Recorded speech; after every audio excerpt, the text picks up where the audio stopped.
Bom dia, amados irmãos. Que a graça de Deus encha a sua vida e o seu coração nesta manhã de domingo, último domingo do mês. Gostaria de ler da palavra de Deus um texto do livro de Gênesis, capítulo 22. Eu vou ler apenas os versículos 1 e 2. No entanto, todo o capítulo 22 até o verso número 19 tratam do contexto do sacrifício, ou tentativa do sacrifício de Isaac por Abraão, atendendo a ordem de Deus.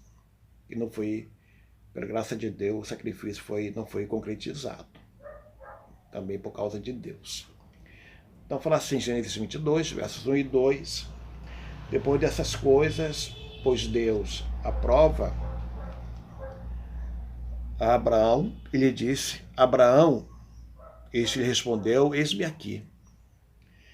Acrescentou Deus: toma teu filho, teu único filho Isaque, a quem amas, e vai-te à terra de Moriá, oferece-o ali em holocausto sobre um dos montes que eu te mostrarei. Esse é o texto da palavra de Deus. Para entendermos o trecho que acabamos de ler, esses dois versos, mas entrando na questão ainda do sacrifício, da tentativa de sacrifício, ou quase sacrifício de Isaac, é bom que a gente olhe com atenção para alguns dados bíblicos a respeito de Abraão. Então a gente vai voltar ao capítulo 12 de Gênesis, e a partir daí extrair algumas informações que eu acho necessárias para compreendermos o capítulo 22 de Gênesis. Deus chamou Abraão para fazer dele uma grande nação. E quando Deus chamou Abraão, ele tinha 75 anos na ocasião. Então, Gênesis capítulo 12, de 1 até 4. Para que tal promessa fosse cumprida, para que se concretizasse essa promessa, Abraão precisava ter filhos. E ele não tinha filhos ainda, porque Sara, sua esposa, era estéril. Capítulo 11, verso 30 de Gênesis. Então encontramos nos dois, no casal, dois problemas que impediriam, humanamente falando, o cumprimento dessa promessa. Primeiro, o casal era velho. Em segundo lugar, Sara era estéril. Ocorre que a promessa foi feita por Deus, porque nenhuma promessa falhou de todas as boas palavras que o Senhor falara à casa de Israel. Tudo se cumpriu, falou Josué, capítulo 21, verso 45. Então, quando Deus faz a promessa, no tempo devido ela se cumprirá. Sara resolveu ajudar a Deus a cumprir esta promessa na vida de Abraão. Ela quis dar uma mãozinha para Deus. Muitos crentes querem fazer assim também, Muitos crentes querem fazer a obra ou as obras que pertencem única e exclusivamente a Deus. Alguns crentes querem ajudar Deus nesse afã de ver as promessas de Deus cumpridas, e aí cai do cavalo. Então Sara ofereceu sua serva egípcia, Agar, a Abraão por mulher, para que ela, Agar, desse filhos, que seriam filhos de Sara. Agar teve um filho com Abraão, que recebeu o nome de Ismael, conforme o anjo do Senhor havia determinado, capítulo 16 de Gênesis, no verso 11.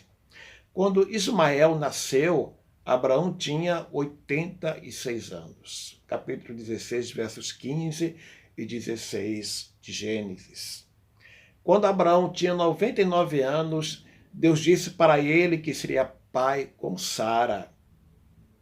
E Abraão tinha 90 anos. Desculpe, Sara tinha 90 anos. Capítulo 17, verso 1 e 16, e verso 16 e 17 também. Deus abençoaria e muito a Ismael, o faria fecundo, geraria 12 príncipes e dele faria uma grande nação. Capítulo 17, verso 20, e a pretexto de curiosidade, os árabes são descendentes de Ismael. Mas a aliança Deus faria com o filho de Abraão, com Sara, Isaque, capítulo 17, no verso 21. O Senhor, com 2 anjos, visitou Abraão e confirmou o nascimento de um filho dele com Sara, capítulo 18, versos de 1 até 15. Sara concebeu e deu à luz a um filho, a que Abraão chamou de Isaque, capítulo 21, versos de 1 até 5. Abraão tinha 100 anos de idade. E agora que chegamos ao texto lido, encontramos Deus pedindo a Abraão para oferecer em holocausto a Isaque, seu único filho, a quem amava. O holocausto é um tipo de sacrifício em que se queimavam inteiramente a vítima. A vítima primeiro era morta e depois então colocada numa fogueira para ser queimada e consumida completamente. O verso 1 diz que Deus pôs Abraão à prova.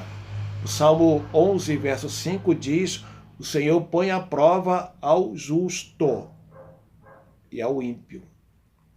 Deus sempre pôs seu povo Israel à prova. A fidelidade de Israel foi provada durante o Êxodo.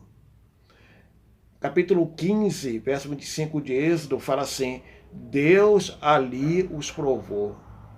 Êxodo 20, verso 20 fala: Deus veio para vos provar. Ainda no verso Deuteronômio 8, verso 2, diz o seguinte: recordar-te-ás de todo o caminho pelo qual o Senhor teu Deus te guiou no deserto, estes 40 anos, para te humilhar, para te provar, para saber o que estava no teu coração, se guardarias ou não os seus mandamentos. Finalmente, Deuteronômio 13, verso 3, fala: o Senhor vosso Deus vos prova, para saber se amais o Senhor vosso Deus de todo o vosso coração e de toda a vossa alma. Sintetizando a vida de muitos heróis da fé do Antigo Testamento, Hebreus 11, 36 diz: outros, por sua vez, passaram pela prova de escárnios e açoites, sim, até de algemas e prisões. Mas hoje Deus coloca a igreja, que é o novo Israel, em prova. Quantos de nós permanecerão de pé com esta pandemia? Quantos templos estarão com suas portas abertas depois disso tudo? Quando tudo isso passar, quantos líderes deverão sair a campo em busca dos irmãos, enfraquecidos, desanimados, caídos? Paulo diz em 2 Coríntios 8, verso 2, vou ler na Bíblia, na linguagem de hoje, os irmãos dali, da Macedônia, têm sido muito provados pelas aflições porque têm passado. Mas a alegria deles foi tanta que, embora sendo muito pobres, eles deram ofertas com grande generosidade. Deus desejou provar Abraão ao pedir que ele sacrificasse o seu filho, o único filho a quem ele amava muito. Você cometeria tal loucura divina? Que afinal é mais elevada que a sabedoria humana? Estou perguntando isso porque muitos crentes têm sido provados por Deus, com a perda do emprego ou diminuição do salário, com a perda de algum bem muito caro, com a doença que bateu à porta, com a perda de uma pessoa querida que a morte levou, com um ano praticamente perdido na escola e na faculdade, com a não promoção no trabalho. Alguns irmãos foram aprovados porque se mantiveram fiéis. Outros, porém, foram reprovados porque abriram mão de Deus. Não agiram como Abraão ou outros grandes homens e mulheres de Deus que, diante das provas às quais foram submetidos, foram aprovados. Mostraram ser crentes de conceito A. Paulo exorta o seu discípulo Timóteo: procura, é uma expressão que significa ter um zelo persistente. Procura apresentar-te a Deus aprovado. 2 Timóteo 2, verso 15. Portanto, irmão, exorta você a tirar boas notas das muitas provas que Deus o submete e ainda o submeterá. Não foi somente Abraão e outros tantos homens da parte de Deus, como a gente vê na sua palavra, que foram submetidos por Deus a provas. Infelizmente, muitos crentes olham as provas como uma obra diabólica. E muitas vezes Deus, que quer que sejamos melhores crentes, que sejamos crentes de conceituar, é Deus que está nos moldando de acordo com a imagem dele. E deixa eu apresentar então algumas características do crente Abraão que levam a crer que ele foi merecedor do conceito A. Que você também seja assim, merecedor, como vencedor das provas que são postas diante de você, como crente, conceito A. Então vejamos a primeira verdade aqui, então, sobre Abraão. Por que eu considero Abraão um crente conceito A? Porque ele foi obediente à voz divina. Está lá no capítulo, nos versos 3, no verso 18. Verso 3 diz: levantou-se, pois, Abraão de madrugada e foi para o lugar que Deus lhe havia indicado. E no verso 18 diz: nela serão benditas todas as nações da terra, porquanto obedeceste à minha voz. Eu fico surpreso com a maneira como Abraão encarou o pedido de Deus de sacrificar Isaac. Ele não discute com Deus sobre este pedido. Ele não pergunta nada a Deus sobre este pedido. Ele não recusa atender este pedido. E ele não nega a Deus o seu único filho, a quem amava. Ele é certamente um homem especial pela sua obediência, mas alguns o chamariam de louco pela mesma razão. Obediência foi o primeiro quesito que Abraão mostrou nesta prova. E não é fácil nem compreensível colocar em risco o projeto de Deus para Abraão. Se Deus tinha um projeto para ele, que passaria por Isaac e Jacó, por que o pedido de oferecê-lo esse holocausto? Quem está perguntando isso sou eu, porque Abraão não perguntou nada para Deus. Mas essas coisas devem ter vindo ao coração dele. Acredito que muitas coisas assolaram o coração deste pai idoso durante aqueles dias. No entanto, se foi Deus quem pediu isso dele, não haveria alternativa senão obedecer. A Bíblia narra a história de dois grandes homens de Deus que o questionaram, apresentaram desculpas quando chamados por ele. Mas no fim de tudo, cumpriram a tarefa para a qual foram chamados. Esses homens foram Moisés e Jeremias. Moisés apresentou diante de Deus as seguintes razões para não se lançar à aventura de tirar Israel do Egito. Primeira desculpa: quem sou eu para ir a Faraó? Capítulo 3 de Êxodo, verso 11. Segunda desculpa: o que vou dizer ao povo se ele perguntar pelo seu nome, nome de Deus? Está em Êxodo 3, verso 13. Será que ele responderia: foi Amon que mandou? Foi Ísis, Anuques, Apis, Horus, Iontepe, Osíris, Serapis? Terceiro lugar, terceira desculpa de Moisés: o povo não vai acreditar que o Senhor apareceu para mim. Êxodo 4, verso 1. A quarta desculpa: eu não sou eloquente. Capítulo 4, verso 10 de Êxodo. E finalmente, aquela que foi incisiva, mostrou toda a franqueza de Moisés. Poderia ter dito isso no começo, mas apresentou 4 desculpas antes de chegar a isto. Ele disse: eu não quero ir. Êxodo 4, verso 13. Jeremias foi mais contido. Apresentou apenas uma razão para não ir. Ele não sabia falar porque era muito jovem. Jeremias 1, verso 6. Por fim, depois de desculpas, de temores, de medo, os dois foram cumprir a ordem de Deus. Você pode pensar se há lugar para a obediência dessas circunstâncias.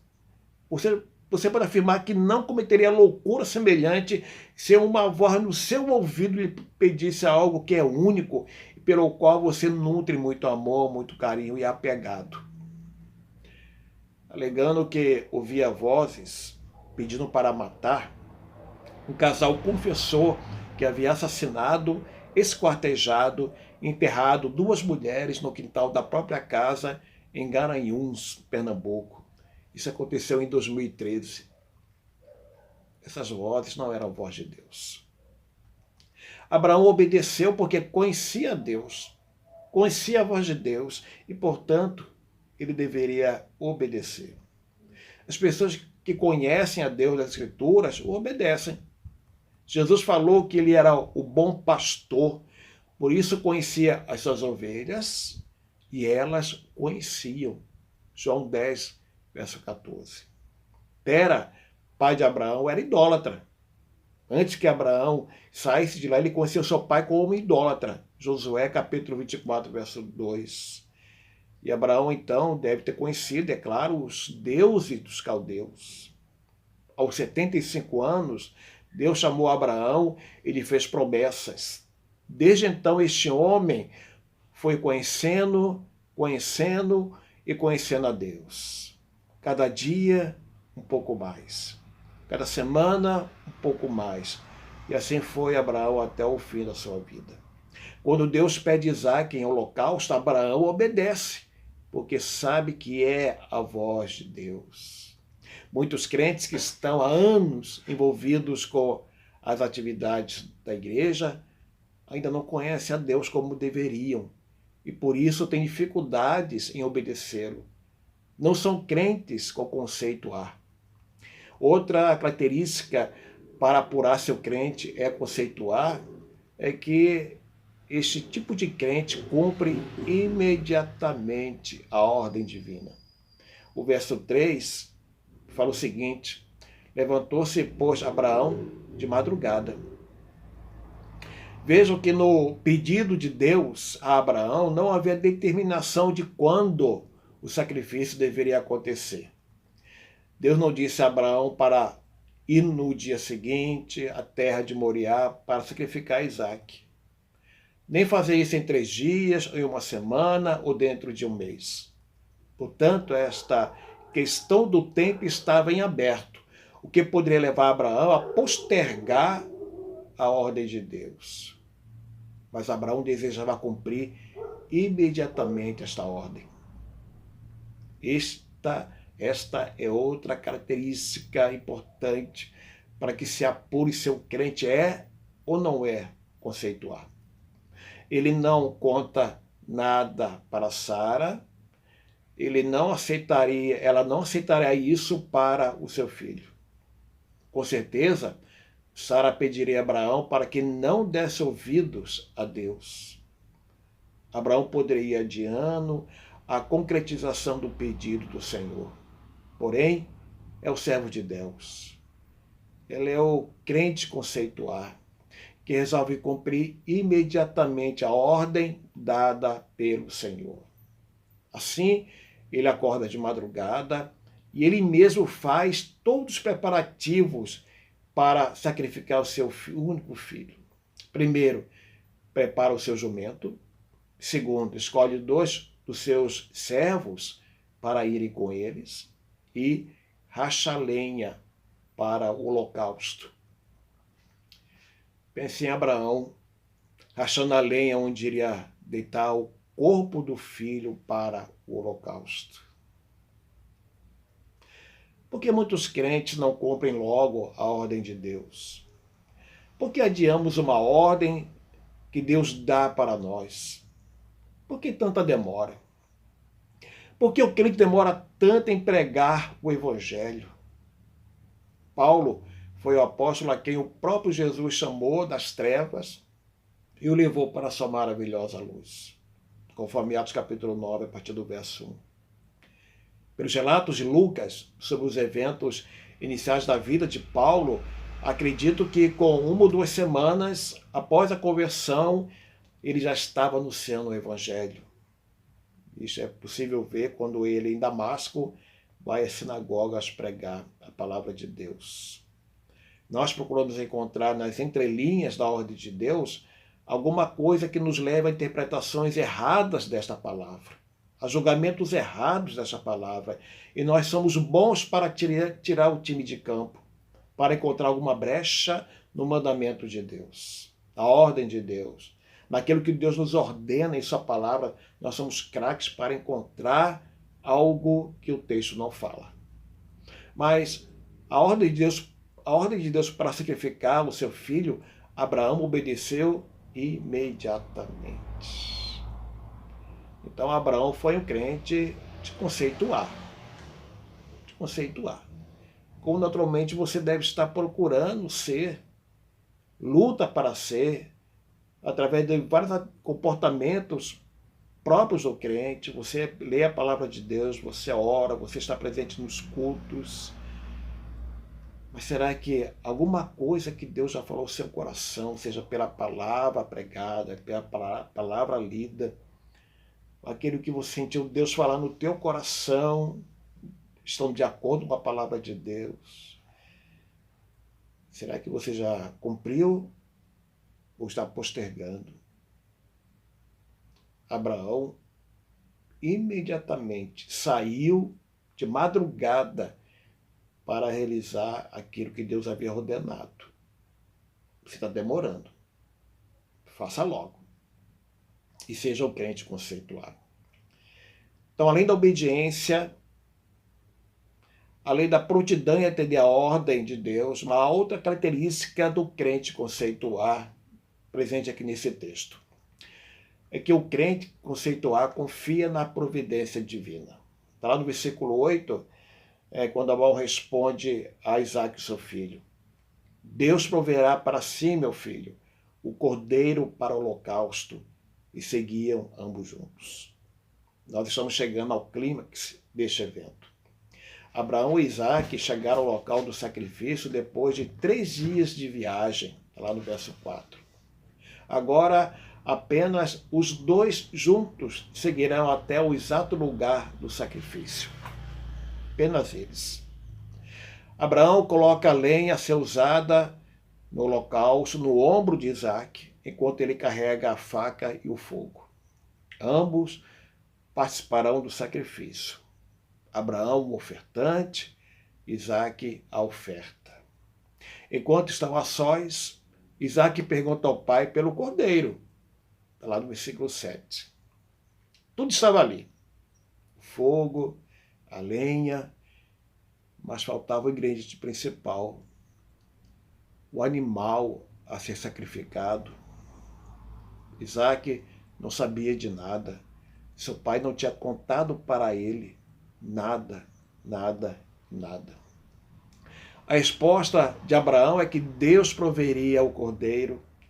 Isto mostra uma de suas grandes qualidades, a fé. Esta fé levou o escritor de Hebreus a colocar Abraão entre os heróis da fé. O escritor de Hebreus mostra que o fato de Abraão levar seu filho para o sacrifício, como Deus ordenara, residia na esperança de que Deus era poderoso para ressuscitá-lo dentre os mortos. Hebreus 11, verso 19. Este homem era capaz de sacrificar seu filho, porque tinha fé de que Deus, o Todo-Poderoso, o Senhor da vida, o levantaria dos mortos. Ele olhava para os momentos seguintes, que seriam os mais marcantes de sua vida. Momentos de profunda dor, tristeza, ansiedade, tormento, pois logo mataria seu filho, o seu único filho, o filho a quem ele tanto amava. Mas a sua fé, a sua confiança no Deus que providencia todas as coisas para os seus eleitos, o levaria para adiante. Abraão não recuou, não retrocedeu. A sua fé no Deus que provê todas as coisas para aqueles que são alvos do seu amor o levou a superar toda a angústia dos momentos cruciais desta jornada. Este clímax está no versos 9 e 10. Chegaram ao lugar que Deus lhe havia designado. Ali edificou Abraão um altar. Sobre ele dispôs a lenha. Amarrou Isaac, seu filho, e o deitou no altar, em cima da lenha. Em seguida, pegou a faca para matá-lo. Ao clímax. A câmera mostra a mão de Abraão com a faca, pronta para descer no coração do filho. Em que momento dessa cena final Deus proveria ao cordeiro? Uma última olhada em volta do lugar onde eles estavam para descobrir o cordeiro. Nada. Mas Deus ressuscitará Isaac, crê Abraão. Nada resta senão executar o filho. E quando ele foi fazer isso, o anjo do Senhor gritou do céu: Abraão, Abraão! Quem mandou Abraão oferecer Isaac ao holocausto foi Deus. Está no verso 1. Quem gritou do céu impedindo isto foi Cristo. O Cordeiro de Deus que tira o pecado do mundo.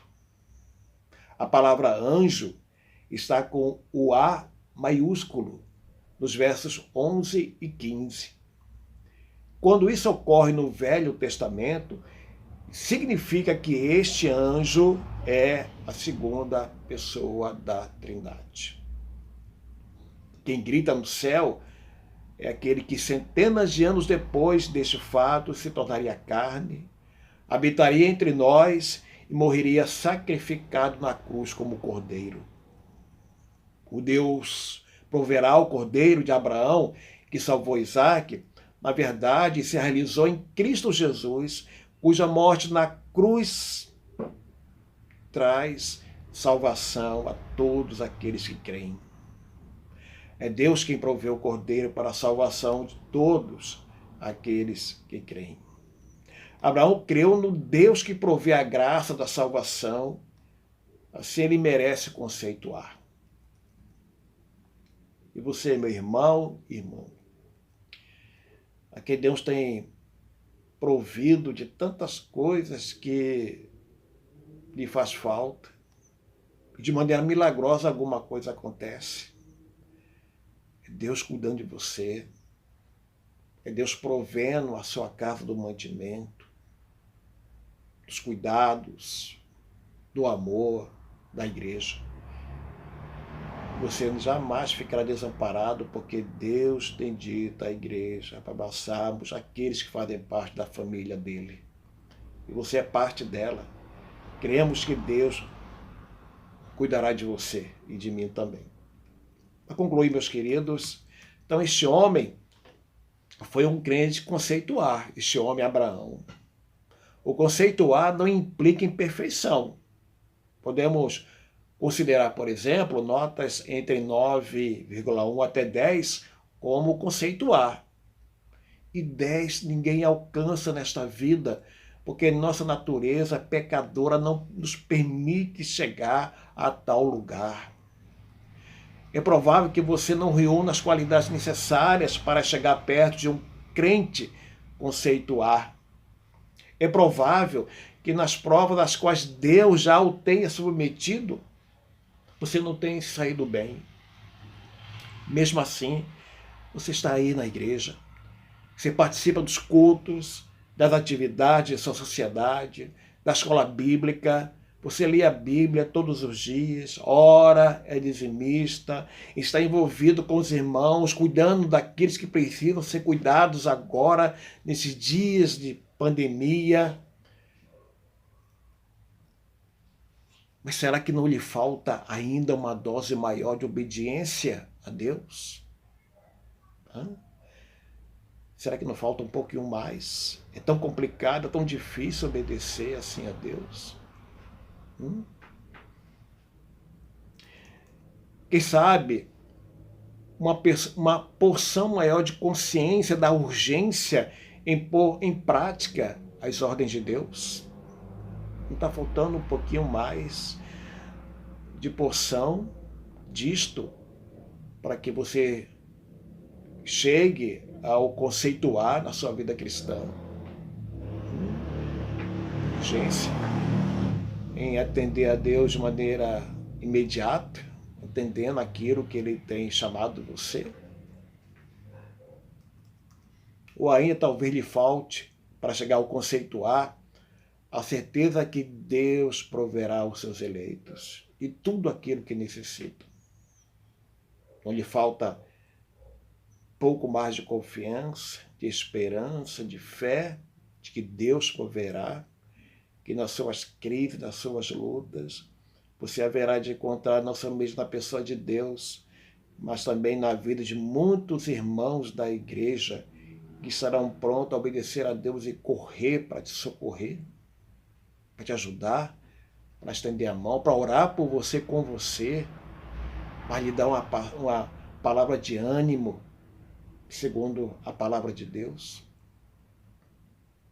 Quem sabe então lhe falte, porque eu tenho certeza que Deus proverá. Que Deus te abençoe e você busque continuamente ser um crente de conceituar. Que Deus te abençoe. Amém.